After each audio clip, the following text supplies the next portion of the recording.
Resilience is described as our ability to healthily adapt to change or to keep moving forward in the face of struggle. It's something that we often celebrate, the idea that no matter what we're carrying, we can keep moving forward. Resilience is powerful. It helps us survive and navigate the stressors of life. But I wonder if sometimes what we mistakenly call resilience is actually just us learning how to suffer in silence. You might be carrying something right now, a burden that no one else knows about, something heavy or unspoken, not because you want to, of course, but because somewhere along the way you learned that it's what you have to do, that you have to be strong enough to carry on, and that it doesn't feel serious enough to ask someone to carry it with you.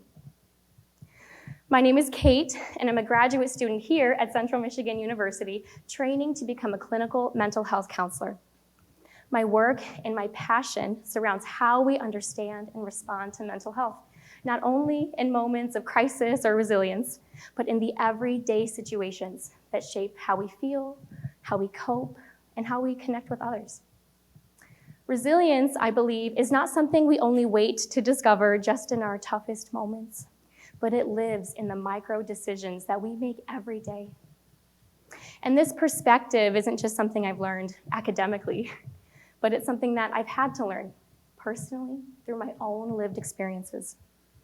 I'm trained in this work, but I'm also human in it. I notice patterns over time, not just in my own life, but within the communities that I'm a part of.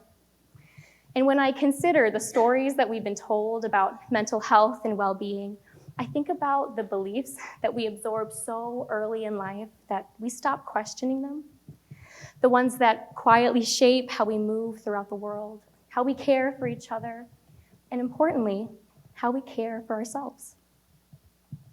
There's a quote by Simon Sinek that has stuck with me for a long time, and he shares that a leader, first and foremost, is human.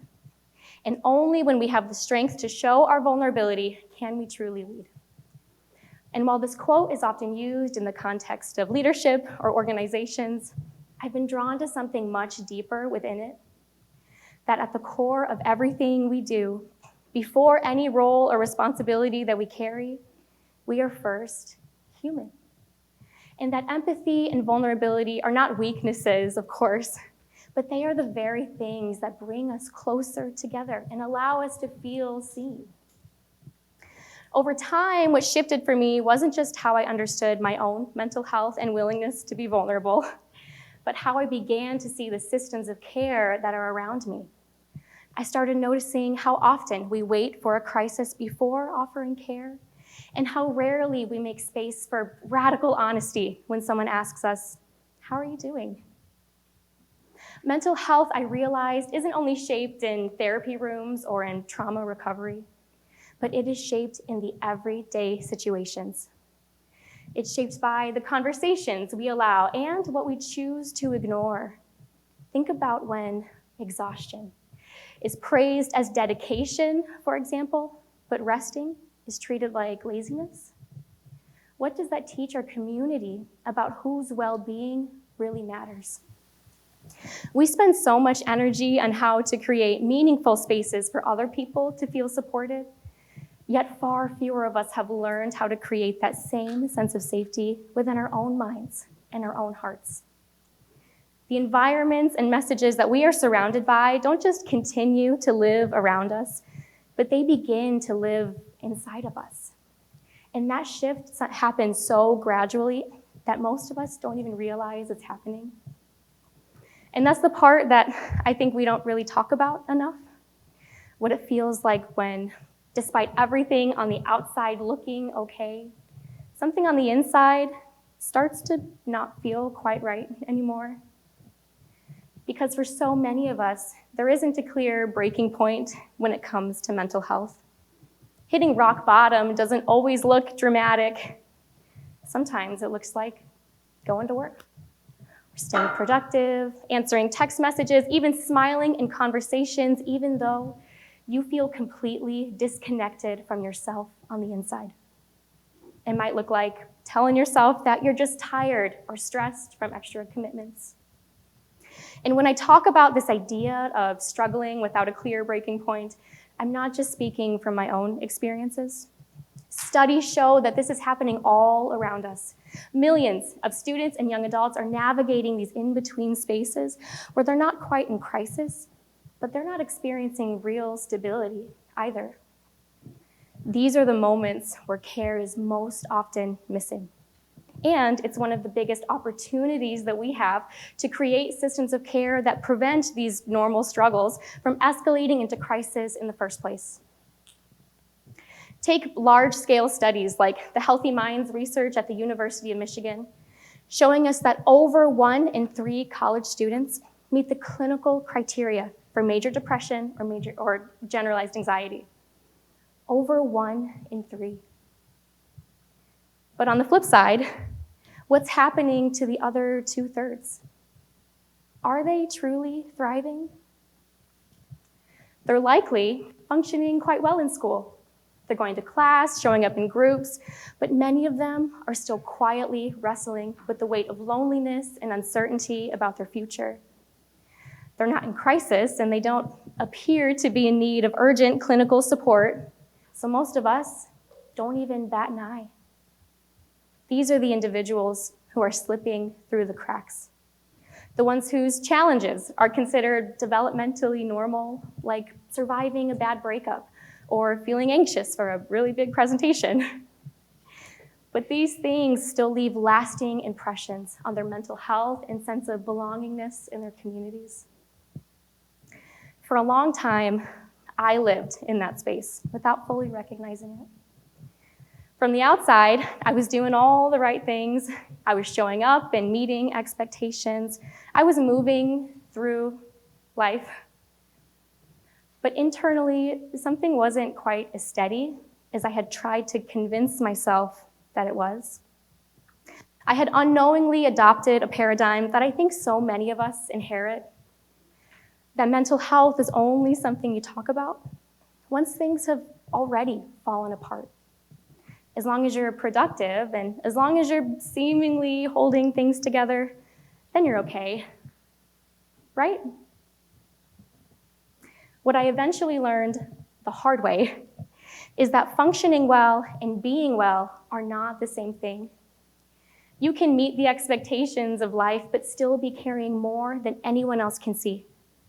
You can look happy on the outside, but on the inside it feels like the uphills are mountains and the downhills are cliffs, and the hardest part for me is that this didn't all happen at once.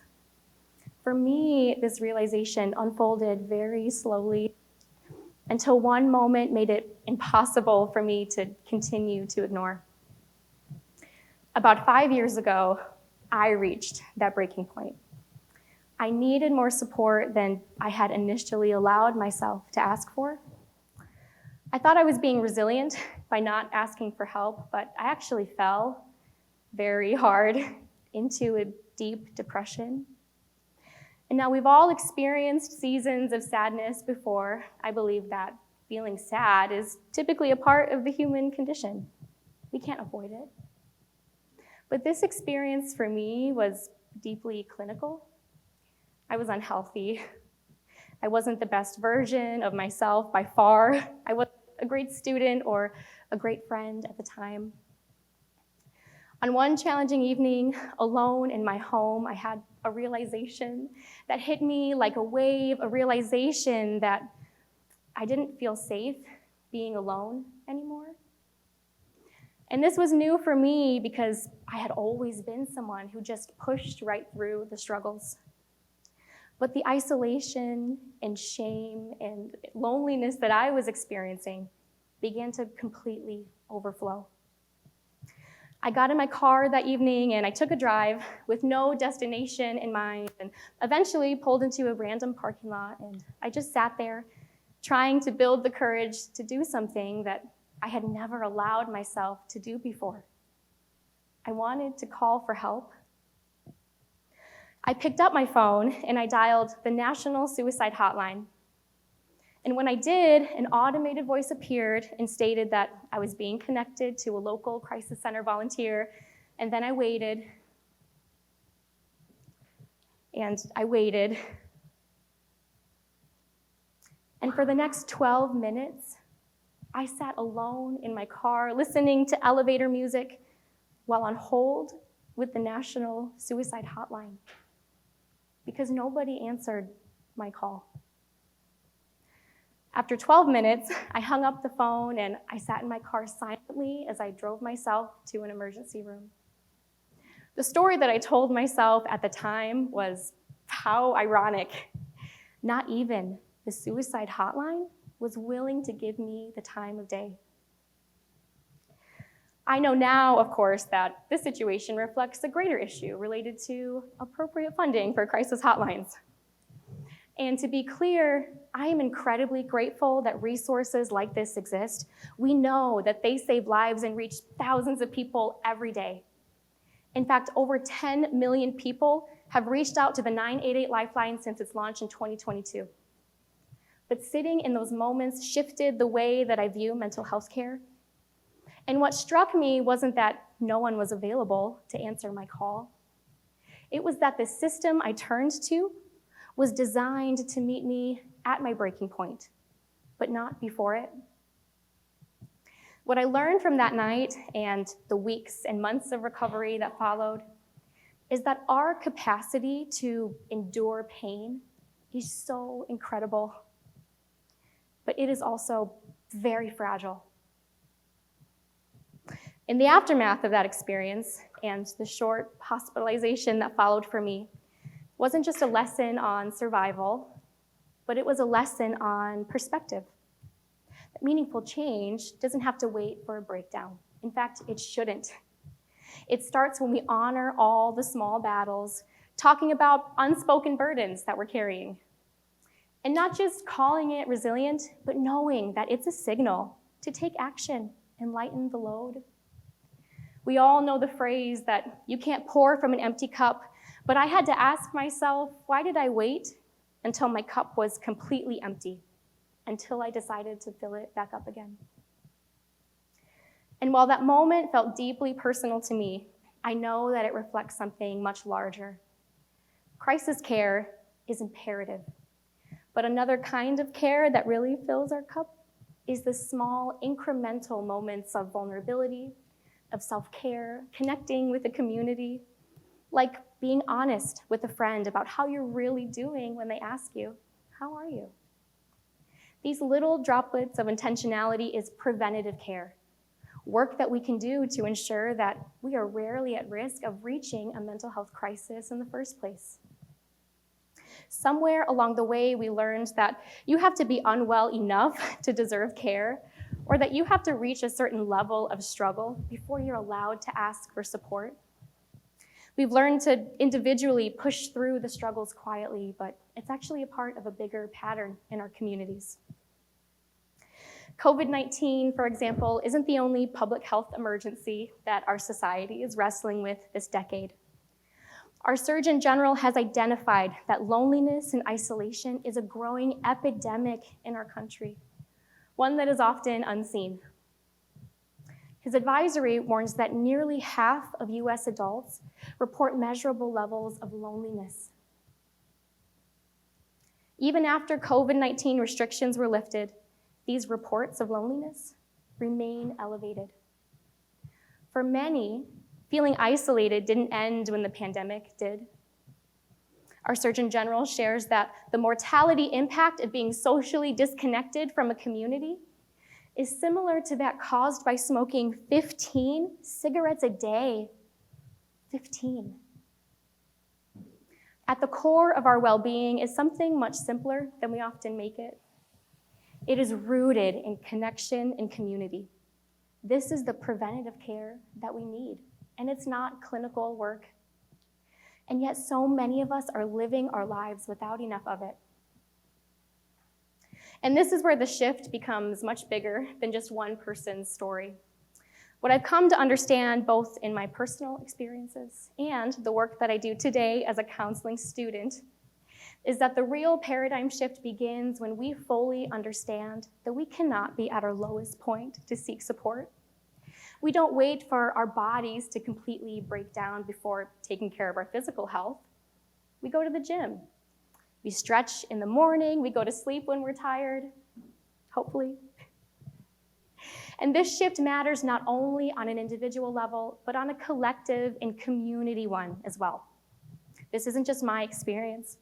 This is what we're seeing across communities.